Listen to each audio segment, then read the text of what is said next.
সালামু আলাইকুম রহমতুল্লাহ। জিন ও মানুষের বিয়ে হতে পারে? সেই বিয়ের ফলে কি কোনো সন্তান আসতে পারে? এমন প্রশ্ন অনেকের মনে সবসময় কড়া নাড়ে। আজকের এই প্রশ্নের কোরআন হাদিস থেকে সঠিকভাবে আমরা বিশ্লেষণ করব ইনশাআল্লাহ। প্রথমত আমরা জানি কিছু ইমামরা এটার পক্ষে মত দিয়েছেন এবং কিছু ইমামরা এটার বিপক্ষে মত দিয়েছেন। ইমাম ইবনে মালিক রাদিয়াল্লাহু তাআলা আনহু বলছেন, মানুষ এবং জিনের মিলনের ফলে সন্তান হতে পারে। এই বিষয়টা নিয়ে অধিকাংশ আলেম নীরব থেকেছেন। ইমাম ইবনে তাইমিয়া রাহিমাহুল্লাহ বলেন, মানুষ এবং জিনের মিলনের ফলে সন্তান হতে পারে।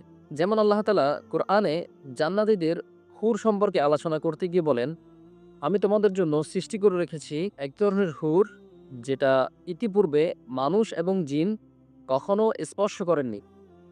এখান থেকে বোঝা যায় জিন মানুষকে স্পর্শ করতে পারে। তবে এখান থেকে এটা প্রমাণিত হয় না যে মানুষ এবং জিনের স্পর্শের ফলে, মিলনের ফলে কোনো সন্তান হতে পারে। আনসার ইবনে মালিক রাদিয়াল্লাহু তাআলা আনহুর কাছে ইয়েমেনের গোত্রের এক সম্প্রদায় এসে জিজ্ঞেস করলেন, হে ইবনে মালিক, আমাদের কাছে একজন পুরুষ জিন আমাদের গোত্রের মেয়েকে বিয়ের প্রস্তাব পাঠিয়েছে। তারা ভেবেছিল এটা হালাল হবে। কিন্তু ইবনে মালিক রাদিয়াল্লাহু তাআলা আনহু বললেন, আমি এটা ভীষণ অপছন্দ করি। কারণ এর দ্বারা সমাজে ফিতনা বৃদ্ধি পাবে। যখন কোনো গর্ভবতী নারীকে জিজ্ঞেস করা হবে, তোমার গর্ভে এটা কার সন্তান? তখন সে বলবে, এটা জিনের সন্তান।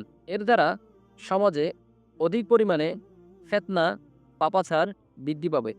তাই অধিকাংশ ইমামগণ জিন এবং মানুষের মধ্যে বিবাহকে নিষেধ করেছেন এবং কেউ এটাকে হারাম বলেছেন। কেননা আল্লাহ তাআলা বলেন, ওয়াল্লাহু জাআলা লাকুম আনফুসিকুম আজওয়াজা। আমি তোমাদের মধ্য হতে তোমাদের স্ত্রীগণকে সৃষ্টি করেছি, যাতে তোমরা তাদের মধ্য হতে প্রশান্তি লাভ করো। এখান থেকে সুস্পষ্টভাবে আমরা বুঝতে পারি আল্লাহ তাআলা আমাদের জন্য আমাদের স্ত্রীদেরকে প্রশান্তি হিসাবে বানিয়েছেন। আলোচনা হতে আমরা বুঝতে পারি যদিও মানুষ এবং জিনদের মধ্যে বিবাহ হতে পারে, তবুও সেটা জায়েজ নেই। বাকিটাও আল্লাহু আ'লাম।